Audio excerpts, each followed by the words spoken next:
Bienvenue à une nouvelle émission de Sous un autre angle.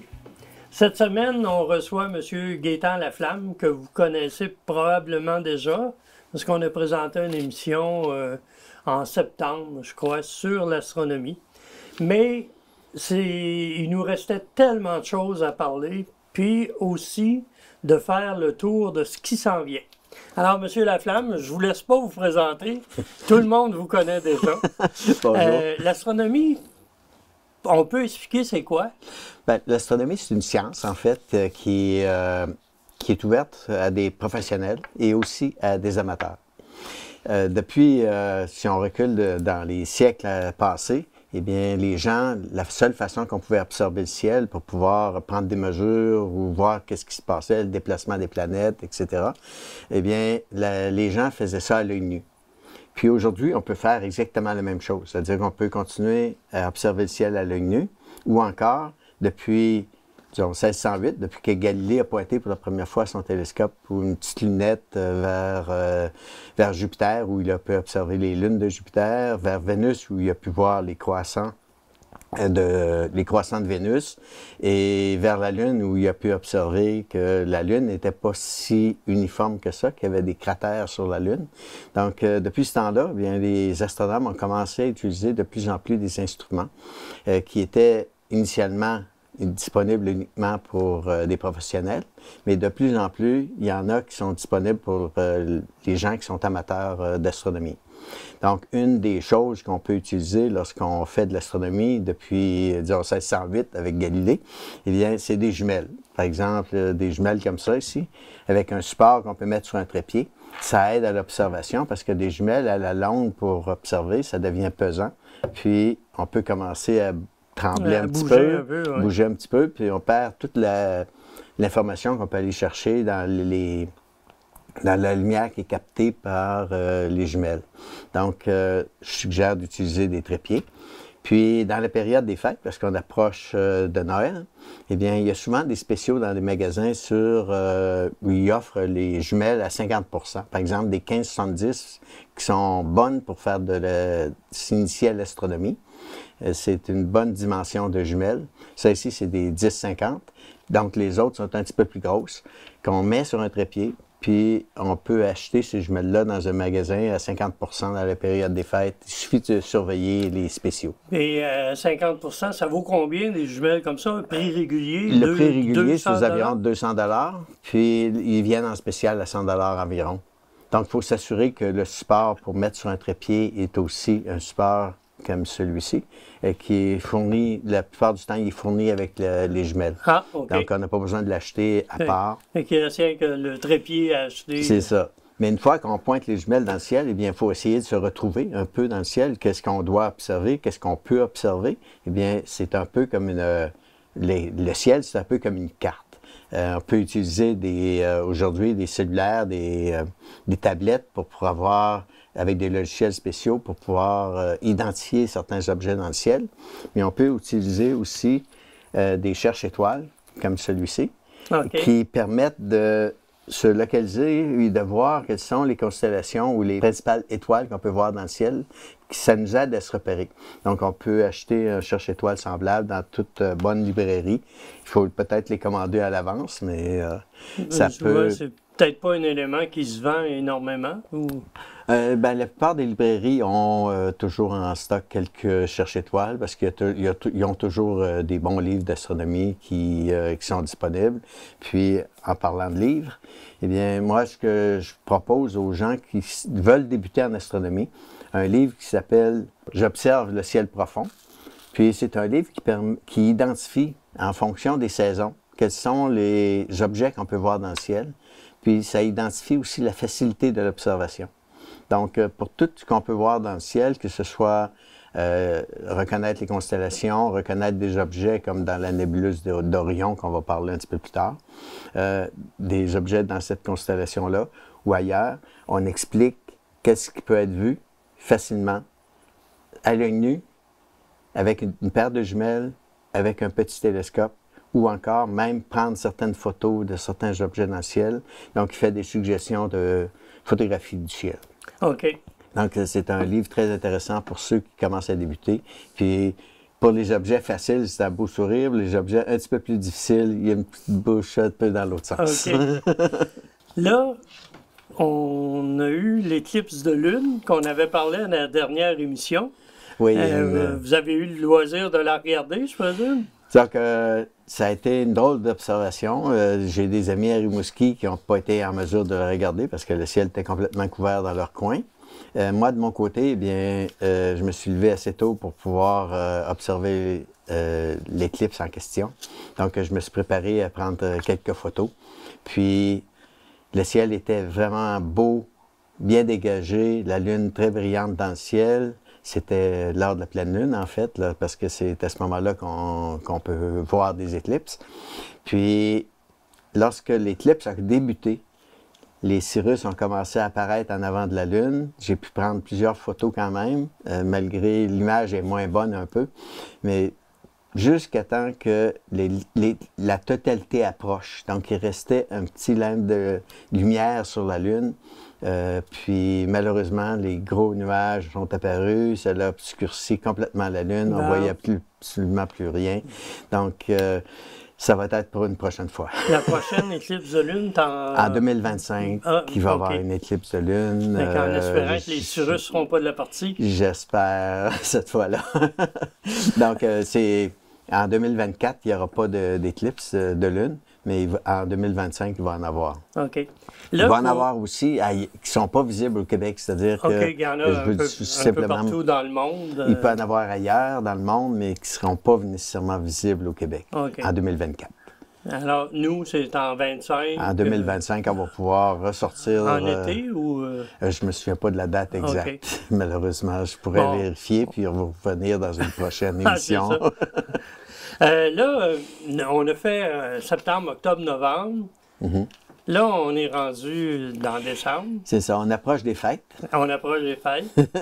Le solstice d'hiver, c'est-tu propice à l'observation plus, étant donné que les journées sont plus courtes? Ben, pour l'observation, c'est mieux parce qu'on n'a pas besoin de se coucher aussi tard. Si on prend, par exemple, pendant l'été, eh bien, il faut se lever, il faut commencer à observer peut-être à minuit. Donc, l'automne, c'est avantageux parce que le soleil se couche beaucoup plus tôt. Puis, le solstice, tant que ça arrive au mois de décembre, le solstice d'hiver, qui va être le 21 décembre à 16h48. Fait que je l'avais marqué pour être certain de m'en souvenir. C'est toujours plus facile de s'en souvenir quand c'est écrit. Mais avant le solstice, il va y avoir des événements qui vont se passer. Oui, il y a plusieurs événements. Puis, là, si on continue sur le solstice, c'est on a l'avantage d'avoir une nuit qui est très, très longue. Donc, il va y avoir à peu près, si je me souviens bien, 15 heures, un petit peu plus que 15 heures de nuit. Donc, pour l'observation, si le ciel est dégagé, on a une belle période de nuit pour pouvoir observer le ciel. OK. Là, on est au 7 décembre. 7 décembre, on parle de Mars. Oui, Mars va disparaître. Aussi incroyable qu'on puisse le voir, mais il va disparaître seulement pendant presque 2 heures. Okay. Après ça, il va revenir. C'est comme un éclipse ou... On appelle ça une occultation. C'est-à-dire que la Lune va être positionnée pour passer en avant de la planète Mars. Donc, elle va être cachée par la Lune pendant une certaine période. Donc, il suffit de repérer la Lune. Donc, le 7 décembre, à 22h48, Mars va être très, très près de la Lune. Donc, il suffit de repérer la Lune, prendre des jumelles ou à l'œil nu, c'est visible facilement à l'œil nu. Puis, Mars va disparaître en arrière de la Lune et va réapparaître presque 2 heures plus tard à la droite de la Lune. OK. Mars, c'est une des planètes les plus brillantes. C'est une planète brillante qu'on peut reconnaître assez facilement par sa couleur caractéristique orangée, rouge. Donc, il suffit tout simplement de repérer la Lune ce soir-là. Et voir Mars disparaître pendant un certain nombre d'heures. C'est pour ça qu'elle s'appelle la planète rouge. Effectivement. Donc, c'est l'oxyde de fer sur la planète qui donne cette couleur-là. Ah, OK. Et puis le 8? Le 8, c'est que la planète Mars va se retrouver à ce qu'on appelle en opposition par rapport au Soleil et la Terre. Donc, si une planète, tant qu'elle est en opposition, eh bien, c'est le meilleur moment où on peut l'observer. C'est-à-dire que c'est le moment où la planète est au plus près de la Terre. Puis on peut la voir de jour. jour? On peut la voir pendant toute la nuit. Ah, c'est la nuit? Oui, okay. On peut la voir lorsque le Soleil se couche. Mars va se lever à l'est et va se coucher à l'ouest lorsque le Soleil va se lever. Donc, on peut l'observer pendant toute la nuit. Puis, étant donné qu'elle est au plus près de la Terre, eh bien, des amateurs avec des télescopes de 6 pouces ou de 8 pouces peuvent aller chercher des détails sur la planète Mars, voir la couronne, disons les pôles, voir certaines caractéristiques, disons, de cratères sur...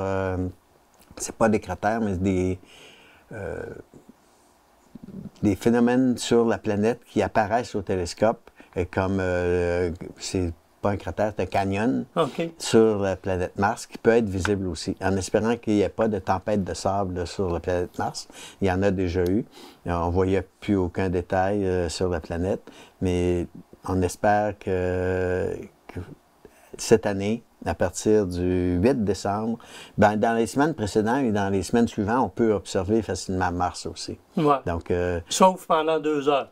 Sauf pendant 2 heures, parce que là, on va voir la Lune à l'endroit où, où Mars était.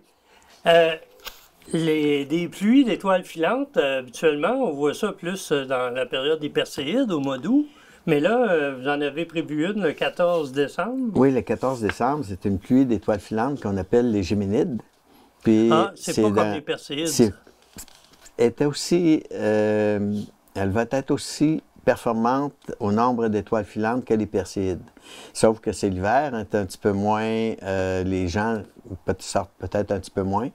Donc, il faut bien s'habiller, sortir dehors, prendre une marche, puis repérer à l'aide du cherche-étoiles ou d'un appareil quelconque qui nous permet de repérer dans la constellation 2 étoiles qu'on appelle Castor et Pollux.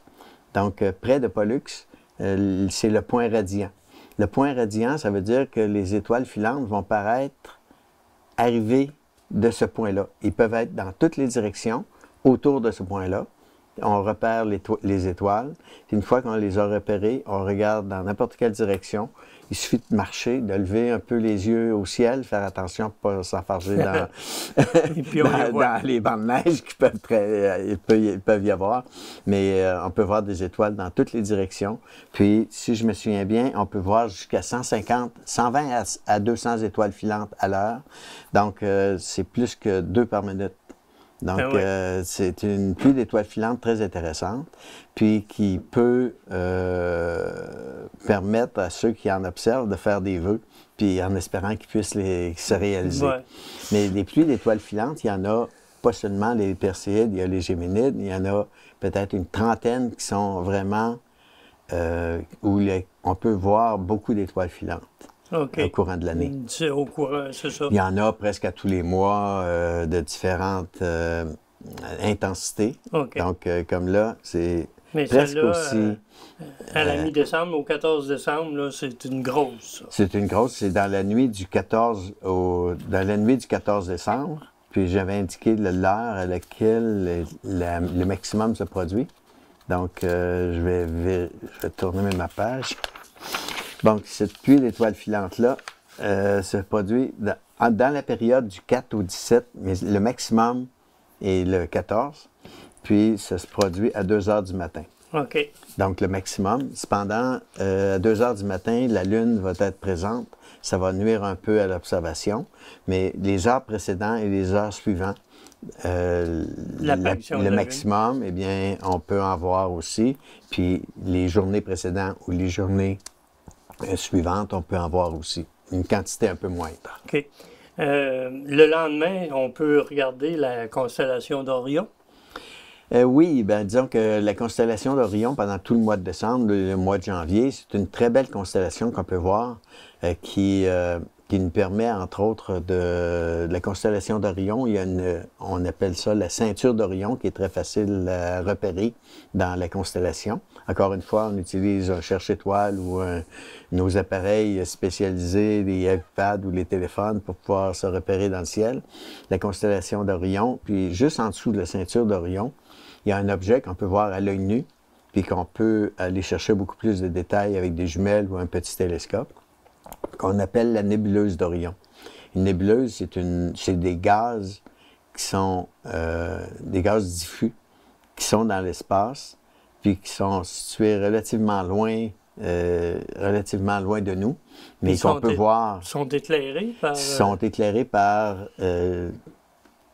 des étoiles qui sont autour. Okay. Donc, on peut percevoir ces gaz-là à l'œil nu, avec des jumelles ou avec des petits télescopes. C'est très intéressant à montrer à des gens qui n'ont jamais vu ça. Donc, on en profite pour pouvoir regarder la ceinture d'Orion, pas la ceinture, la constellation, la ceinture et la nébuleuse qui est juste en dessous. Puis si vous avez des télescopes un petit peu plus puissants, vous pouvez aller chercher beaucoup d'autres nébuleuses dans la constellation d'Orion. Mais avec des jumelles comme ça, des 10-70 des ou 15-70 que je recommande. On peut les voir. On peut les voir facilement parce qu'on peut voir la nébuleuse à l'œil nu. OK. C'est très simple de pointer. Il suffit de... Elle est pas très, très haute dans le ciel. Donc, on peut quand même la regarder facilement en prenant une marche le soir. Okay. Le 21 décembre, la grande élongation S de Mercure, c'est quoi exactement ça? Ben, une élongation, c'est que par rapport à quelqu'un qui est observateur sur la Terre, eh bien, si on regarde le Soleil, Mercure, c'est une planète qui tourne autour du Soleil, mais entre l'orbite de la Terre et le Soleil. Donc, elle tourne à l'intérieur. Et on appelle ça une planète intérieure. Puis, lorsque la planète Mercure se retrouve le plus à l'est du Soleil, pour un observateur sur la Terre, ça veut dire que le Soleil va être couché et que la planète Mercure va être la plus haute dans le ciel. Donc, c'est un bon moment pour pouvoir repérer Mercure dans le ciel parce qu'elle est la plus éloignée possible par rapport à un observateur sur la Terre, le plus éloigné possible du Soleil. Okay. Donc, on pointe simplement du côté ouest, le Soleil vient de se coucher, la planète Mercure va se retrouver un petit bas à l'horizon, mais assez haut pour pouvoir bien la repérer dans le ciel. Okay. À Noël, l'astronomie nous offre comme cadeau la lumière cendrée. Oui, un petit cadeau de Noël, donc c'est le 25 décembre. C'est juste avant le souper peut-être familial du 25 décembre. Il suffit de sortir dehors, regarder du côté ouest encore une fois, assez bas à l'horizon. Le soleil vient de se coucher. Il va y avoir un beau croissant de lune du côté ouest. Et entre 16h45 et 5h, c'est le moment propice pour pouvoir observer ce qu'on appelle la lumière cendrée de la Lune. Puis la lumière cendrée, c'est tout simplement que le Soleil éclaire la Terre. Il fait une partie de la lumière qui réfléchit de la Terre vers la Lune et qui vient éclairer la partie un peu qui est normalement beaucoup plus sombre de la Lune. Okay. Donc, c'est un bon moment pour observer ce qu'on appelle la partie cendrée de la Lune. Puis cette lumière-là qui nous est envoyée par la Lune, eh bien, c'est de la lumière, en fait, qui est réfléchie par la Terre vers la Lune et qui nous revient comme étant une lumière cendrée. C'est ça qu'on appelle lumière cendrée. Puis ça nous permet c'est un phénomène que j'ai observé souvent, mais que je n'avais pas ma caméra pour pouvoir prendre de photos de cet objet-là. Après ça, on tombe, il y a des rapprochements, Lune-Saturne, Lune-Jupiter, mais en début janvier, on peut débuter par l'observation d'Uranus. Effectivement, disons que suite au rapprochement de Lune et Saturne, c'est simplement qu'une fois que vous allez repérer la Lune puis observer Saturne et Jupiter, vous allez pouvoir les repérer facilement par la suite. Puis, quelques jours après, eh bien, la Lune continue à se déplacer et va s'approcher d'une planète qui est plus difficile à observer. Oui, bien, elle est plus loin. Elle est plus loin, puis elle est moins brillante, puis on peut difficilement l'observer à l'œil nu. Puis, le soir en question, lorsque la Lune va être près d'Uranus, juste à la droite de la Lune, entre 16h15 à 17h. Ah, OK. C'est relativement tôt. Oui. Il fait quand même noir au mois de décembre on n'a à pas cette heure-là. encore défoncé l'année. Non, on n'a pas défoncé l'année. Mais donc, il suffit tout simplement de regarder la Lune, prendre des jumelles, parce que là, c'est nécessaire d'avoir des jumelles pour pouvoir l'observer. Et vous allez repérer très près du bord de la Lune, du côté droit, la planète Uranus. Puis elle a une couleur caractéristique un peu bleu foncé qui permet vraiment de la distinguer par rapport aux étoiles. Puis les étoiles sont beaucoup plus blanches comparé à Uranus. OK. Le lendemain, on peut voir des Pléiades.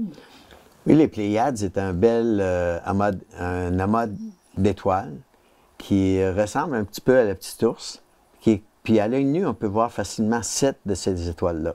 Donc, surtout les jeunes, tant qu'on prend un peu d'âge, les yeux sont un petit peu moins sensibles à la lumière, mais on peut voir en théorie jusqu'à 7 étoiles à l'œil nu. Puis, on les appelle les 7 sœurs. Donc, ces étoiles-là sont relativement brillantes. Puis, c'est un bel amas qui est facile à distinguer. Puis, étant donné que la Lune est près des Pléiades, vous allez l'observer une fois et par la suite, vous allez toujours pouvoir la repérer dans le ciel. OK.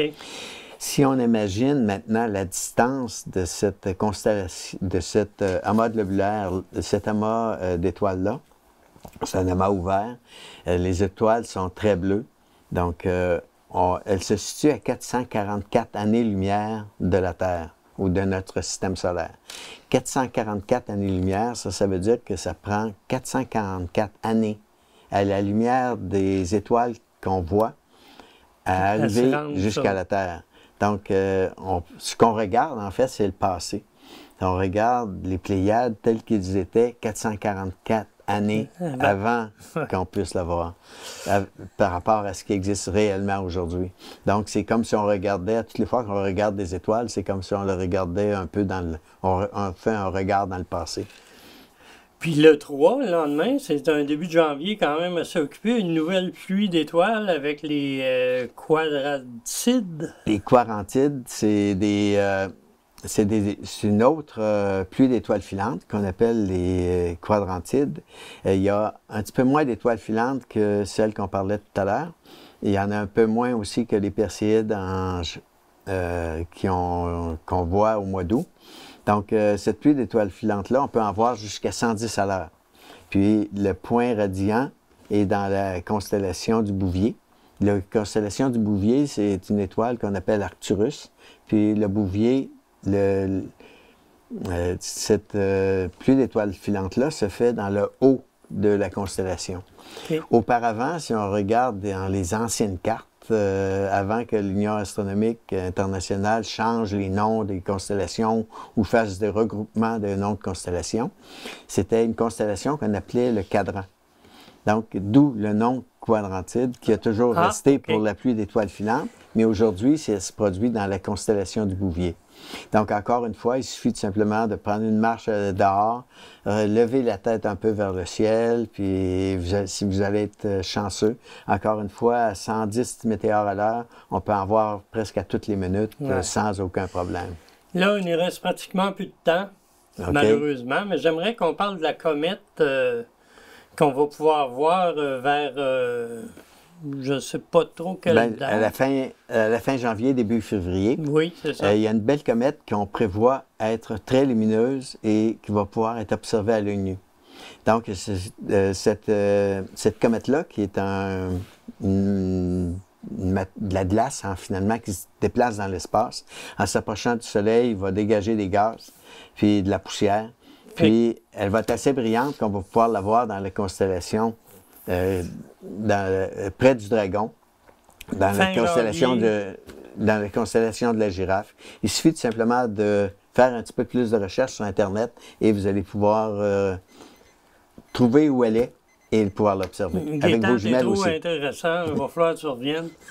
Mesdames, Messieurs, M. Gaétan Laflamme, un expert dans les observations dans le ciel. Bonne émission et je vous souhaite en fin décembre et janvier de regarder tout ce qu'on vient d'apprendre. Merci de votre écoute et à la semaine prochaine.